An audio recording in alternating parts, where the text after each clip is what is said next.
ፊልሙ ሲጀምር የቅጥር ማስታወቂያ የመጨረሻ ፈተና የሚፈተኑ 8 ተፈታኞችን ያሳየን ነው። እያንዳንዱ ተፈታኞችም ራሳቸውን በማነቃቃትና የአሸናፊነት ቃላቶችን ለራሳቸው ሲናገሩ እንዲሁም ራሳቸውን ለፈተናው ሲያዘጋጁ እንመለከታለን። የሚፈተኑበት ክፍልም ደብዘዝ ያለ ብርሃን ያለበት ሲሆን ሁሉም ጠረጴዛዎች በተመሳሳይ መልክ የተቀመጡ ነበር። የሁሉንም እንቅስቃሴ ለመከታተል ይረዳቸው ዘንድ ክፍሉ ካሜራ ተገጥሞለታል። 8ቱም እንደተቀመጡ ሽጉጥ የታጠቀ ጋርድ ለእይታ ግልጽ በሆነ ቦታም ይቆማል። ይህም በቀላሉ የተፈታኞችን ቀልብ ለመስረቅ ነበር። ከጋርዱ በኋላም አንድ ሰውየው ተከትሎት በመግባት ራሱን ፈታኝ ነኝ ብሎ ያስታውቃቸዋል። በመቀጠልም የፈተናው ቦታ ግርታ የሚፈጥር በመሆኑ ይቅርታ ጠየቃቸው። ከዚህ በፊት ያለውን ፈተና በብቃት እንደተወጡ ገልጾ ይህም ፈተና ያለሙትን ስራ የሚያገኙበት እንደሆነ ከነገራቸው በኋላ የፈተናውን ሕግ ይነግራቸዋል። ፈተናውም የተለመዱ የፌደራል ሕጎችን በፈተና ክፍል ውስጥ እንደማይከተልና ተፈታኞችም የፈተናውን ሕግ ብቻ መከተል እንዳለባቸው ይነግራቸዋል። ፈተና ከተጀመረ በኋላ ከጋርዱም ሆነ ከፈታኙ ጋር መነጋገር በጥብቅ የተከለከለ እንደሆነና የፈተና ወረቀታቸው ታስቦበትም ሆነ በድንገት ቢበላሽ እንዲሁም ከፈተና ክፍል ሰዓት ሳይደርስ ከወጡ ዲስኳሊፋይድ እንደሚሆኑ ከነገራቸው በኋላ ጥያቄ ካላችሁ ብሎ ይጠይቃቸዋል። ማናቸውም ጥያቄ አልነበራቸውም። እሱም ታይመሩን አስጀምሮ ክፍሉን ለቆላቸው ይወጣል። በመቀጠልም ፈተናውን ለመጀመር የፈተናውን ወረቀታቸውን ሲገለብጡ ምንም ጽሑፍ የሌለበት ባዶ ወረቀት ነበር። እነሱም ግራ ተጋብቶ እርስ በርስ መተያየት ጀምራሉ። ሰዓቱ በሄደ ቁጥርም እነሱም ተወዛገቡ። ይህ በእንዲህ እንዳለ ተፈታኝ 2 በፈተና ወረቀቷ ላይ ብቁ ነኝ ብላ ያሰበችውን ስትጽፍ የፈተና ወረቀቱን በማበላሸቷና ሕጉን በመጣሷ በካሜራ ዙም ተደርጋ በመታየቷ ጋርዱ ከውስጥ እንዲያወጣትም ተደረገች። ይህም 8 አረንጓዴ ጠርሙሶች በግድግዳ ላይ የሚለውን የልጅነታችን ጨዋታ አስመስሎታል።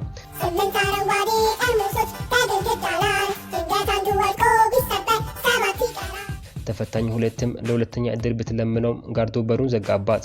ከትንሽ ጊዜ በኋላም ፈታኝ 5 ከጋርድና ከፈታኙ ጋር ማውራት እንደማይቻል የተነገራቸው ትዝ ስለው እርስ በርስ መነጋገር እንደሚችሉ ተገነዘበ። እናም በመነጋገር ጥያቄውን መፈለግ እንዳለባቸው ስለገባቸው በጣም ብዙ ሙከራዎችን ለማድረግም ይነጋገራሉ። ይሁን እንጂ በምንም እርግጠኛ ባለመሆናቸው በጣም ተወዛግበዋል። በሌላ በኩል ተፈታኝ 1 ምንም ነገር አልተነፈሰም። ቀጥሎም ከተፈታኞች መካከል አንዱ ራሱን ለማስተዋወቅ ቢፈልግም ቁጥር 5 ትክክለኛ ማንነታችን ሳይገለጽ ብንተዋወቅ ጥሩ ነው ብሎ ሐሳብ ያቀርባል። እነሱም በሐሳቡ ይስማማሉ። በዚህ መሰረትም ተፈታኝ 1 ደንቆሮ የወንዶችንም ብራውን፣ ብላክ እና ዋይት በማለት በቆዳ ቀለማቸው ሲጠሩ ሴቶች ደግሞ ብሎንዴ፣ ብሩኔት እና ዳርክ ተብሎ በፀጉር ቀለማቸው ተሰየሙ። ትንሽ ቆይቶም ዋይት ከወንበር መነሳት በሕጉ ውስጥ እንደሌለ ድጋሚ ትዝ አለው። ተነሳም። ጋርዱም ምንም አላለው። በሌላ በኩል ዳርክ ፈተናዋን ትመራመራለች። እናም ወረቀቱ ላይ በማይታይ ቀለም የተጻፈ ነገር አለ ካልሆነም ወተር ማርክ ይኖራል ብላም ገምታለች። እነሱም በሐሳቧ ተስማምተው ለማየት ይሞክራሉ። ነገር ግን እንዴት ማየት እንዳለባቸው የሚያውቁት ነገርም አልነበረም። ዳርክም ተነስታ በክፍሉ ውስጥ ያለውን ብርሃን ለማየት ትሞክራለች። ነገር ግን ምንም የሚታይ ነገር የለም። ምናልባትም በአንዳችን ላይ ይኖር ይሆናል ብላ ሁሉም እንደሷ እንዲያደርጉ አደረገችም። ከደንቆሮ ሰውየው በስተቀር ሁሉም እንደሷ አደረጉ። ምንም የለም። ዋይትም የደንቆሮን ወረቀት ወስዶ ፈተሸው። ወፍ የለም። ብላክም አንድ ሐሳብ መጣለት። ምናልባት በወረቀት ላይ የተጻፈው ነገር በዩቪ ካልሆነ በኤክስሬይ ይታይ ይሆናል በማለት በስዊች ቦርዶች ላይ ሌላ ብርሃን የሚሰጥ ነገር መፈለግ ይጀምራል። በዚህ ሁሉ ጊዜ ደንቆሮ ሰውየው ከወንበሩም አልተነሳም። ብሎንዴም የኤመርጀንሲ ላይቶችን በክፍሉ ውስጥ አየችም። የሚያሳዝነው ነገር ምንም አይነት ስዊች በክፍሉ ውስጥ አለመኖሩ ነበር። ቡድኑም ሁሉንም አምፖሎችን ሰብረን አንድ ኤመርጀንሲ ላይት ማግኘት አለብን በሚለው ሐሳብ ብስማሙ ብራውን ግን ይህንን ኃላፊነትን አልወስድም ይላቸዋል። እነሱም በእጅ ብልጫ በማድረግ በክፍሉ ውስጥ ያሉትን ሁሉንም ላይቶችን ይሰብራሉ። በዚህም ሙሉ ክፍሉ ሰማያዊ ብርሃንን ይላበሳል። እነሱም ወረቀቶቻቸውን በማንሳት ለማየት በመኩሩም አንዳች ነገር አልተገኘም። ደንቆሮ ሰውየው ግን አልሞቀውምም አልበረደውምም። ቡድኑም ያደረጉት ጥረት ሁሉ ፍሬ አልባ በመሆኑ በጣም አዝነዋል። በሌላ በኩል ብሩኔት የላይቱ ማቀፊያ ቢሰበር የተለየ ብርሃን እንደሚሰጥ አውቃለች። እናም ሂል ጫማቸውን በመጠቀም ይሰብሩታል። ውጤቱ ግን እንደ በፊቱ ነበር። አሁን 60 ደቂቃ ብቻ ቀርቷቸዋል። ተስፋ የቆረጠው ዋይትም ሌላ የተለየ ሐሳብ አምጡ ይላቸዋል። ድንገትም የተፈታኝ 2ን ፈተና ወረቀት በማንሳት መመራመር ይጀምራሉ። በእርሳስ ቢቸከችኩ ቢቆራረጡ በተለያዩ መንገድ ቢመራመሩም ምንም ሊገኝ አልተቻለም። በመጨረሻም ዋይት ሽንቱን ሸንቶ የተለየ ነገር ካለ ለማየትም ወሰነ። ሸናም። ያው ወረቀቱ ራሱ ወረቀቱ ነው። በመቀጠልም ብላክና ዋይት መከራከር ይጀምራሉ። ነገር ግን ደንቆሮ ሰውየው ሲያለቅስ ክርክራቸውን ያቆማሉ። እሱም የሆነ መስታወት በወረቀቱ ላይ ሰብሮ መልሱን በስውር ሊያሳያቸው ፈልጎም ነበር። እነሱ ግን ትኩረት አልሰጡትም። አሁንም መፍትሄ ፍለጋ ላይ ናቸው። በመሃልም ብራውን ሲያወራ ሁሉም ጸጥ አሉ። ብራውንም ይህ ፈተና ሳይሆን ካምፓኒው በእኛ ላይ የሆነ ጨዋታ ጀምሯል ይላቸዋል። ምናልባትም እንደ ስኩዊድ ጌም ሊሆንም ይችላል ብሎ ያስባል። ዳርክ ደግሞ እነሱ በጊዜያቸው አይጫወቱም ትሏለች። ብራውንም ሀብታሞች ገንዘብ ሳይሆን ደስታ የራቃቸው ስለሆኑ ምናልባትም ሊያደርጉ ይችላሉ ከሚል ሀሳብ ፈቀቅም አላለም። እርስ በርስም ስምምነት የራቃቸው መጣ። አንዳንዶቹ ፈታኙ ከዚህ ጀርባ የሆነ ነገር ይኖሯል ብሎም ያስባሉ። ግማሹ ደግሞ ሲኢኦ ሊሆን እንደሚችል ጥርጣሬያቸውን ያስቀምጣሉ። ብሩነትን በመሃል ካምፓኒውን እንደምታውቅና እዛም እንደምትሰራ ገልጻ እስከዛሬ ሲኢኦን አይቸው አላቅም ትሏለች። እናም ለስራ እድገት ብላ እዚህ ፈተና ውስጥ እንደገባችና አሁንም እዚህ ከናንተ ጋር የሆንኩት በዚህ ምክንያት ነው ትላቸዋለች። በምንም አጋጣሚ ስለ ካምፓኒው እንዲጠይቁ እድል አልተሰጣቸውም። ዳርክን በመቀጠል ካምፓኒው ብሮግ የሚባል የፋርማሲ እቃዎች አምራች እንደሆነና በጣም በብዙ ሚሊዮን ዶላር የሚንቀሳቀስ መሆኑን ትናገራለች። ከዚህ በፊትም በወጣቶች ላይ ተከስቶ በነበረው ወረርሽኝ በዓለማችን ብቸኛው ፈዋሽ መድኃኒት ያገኘው ይኸው ካምፓኒ መሆኑን ትናገራለች።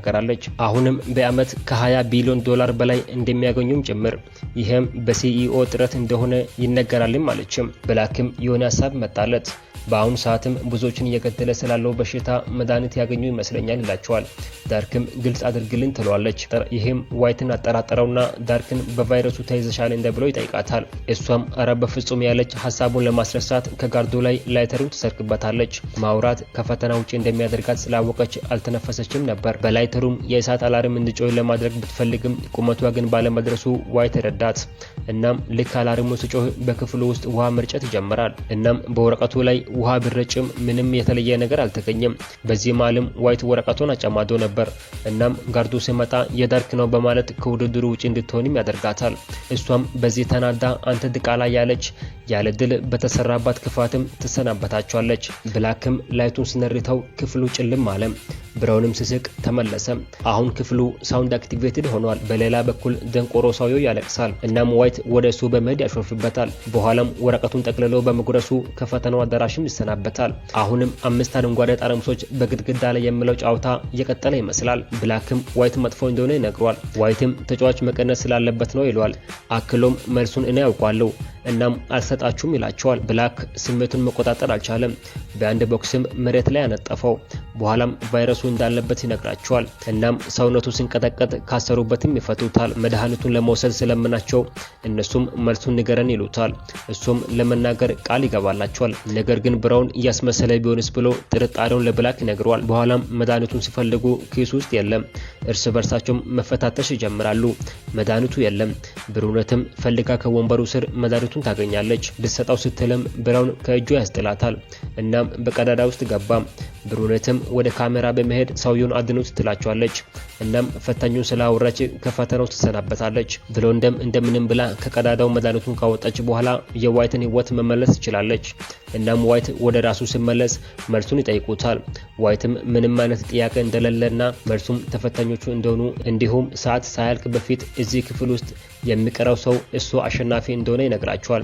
በሀሳቡም ይስማማሉ። በዚህ መሃልም ዋይት ወደ ጋርዶ ሩጦ በመሄድ ሽጉጡን ሊወስድ ስል ብላክ ገፍትሮት ይጥሏል።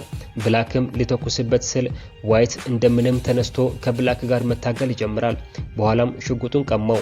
ነገር ግን ሽጉጡ በጣት አሻራ እንደሚሰራ ይገነዘባል። እናም ሁሉንም ከክፍሉ እንዲወጡ አስፈራራቸው። ከወጡም ብቸኛው አሸናፊ እሱ ይሆናል። በዚህ መሃልም ብራውን ፈርቶ ክፍሉን ለቆ ይወጣል። ክፍሉም ሳውንድ አክቲቬትድ ነበረና ብሎንድ ላይትስ ኦፍ ብላ ስትወጣ ሙሉ ክፍሉ ይጨልማል። በዚህም ዋይት ባገኘበት ቦታ ሁሉ መተኮስ ይጀምራል። በኋላም ማብራቱ ሲመጣ ብላክ በተተኮሰበት ሽጉጥ ደረቱ ተመቶ በወለሉ ላይ ተዘርግፏል። የብሎንደን እግር ዋይት ቢያይም ግድ አልሰጣትም። እናም ሰዓቱ 00 ስል በመሄድ ለፈታኙ በካሜራ ሰዓቱ አልቋል እኔም አሸንፊያለሁ ይለዋል። በዚህ ሰዓትም ጋርዶ ወደ እሱ ጠጋ ብሎ ገና 20 ሰከንዶች እንዳሉም ያሳየዋል። ዋይትም ከጨዋታው ውጪ ይሆናል። አሁን የቀረችው ብሎንደ ብቻ ነችም። እሷም የወደቀውን የደንቆሮን መነጽር አንስታ ከገጣጠመችን በኋላ ወደ ወረቀቱ ስትመለከት የመጀመሪያውን ጥያቄ ማየት ቻለችም። በዚህ መሃልም ደንቆሮ ሰውየው ወደ ክፍሉ ይገባል። እሷም እሱን ካየች በኋላ ትገረማለች። እሱም አይቷት ሳቀም። ፈታኙም መጥቶ ሲኢኦ እሱ እንደሆነ ይነግራታል። እናም ሙሉ ፈተናው በተወዳዳሪዎች ፈጠራና አመለካከት ችሎታ ላይ ያተኮረ እንደሆነ ይነግራታል። በኋላም የሲኢኦ ጸሐፊ ሆና እንዳለፈች ብነገራትም ሰውን ከሚገል ድርጅት ጋር አልሰራም ብላ ስምምነቱን ሳትቀበል ትተዋለች።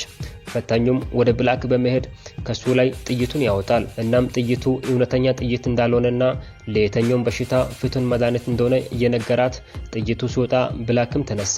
እሷም ስራውን ተቀበለች። በኋላም በስምምነት ሲጨባበጡ ያሳየን ፊልሙ በዚህ ይጠናቀቃል።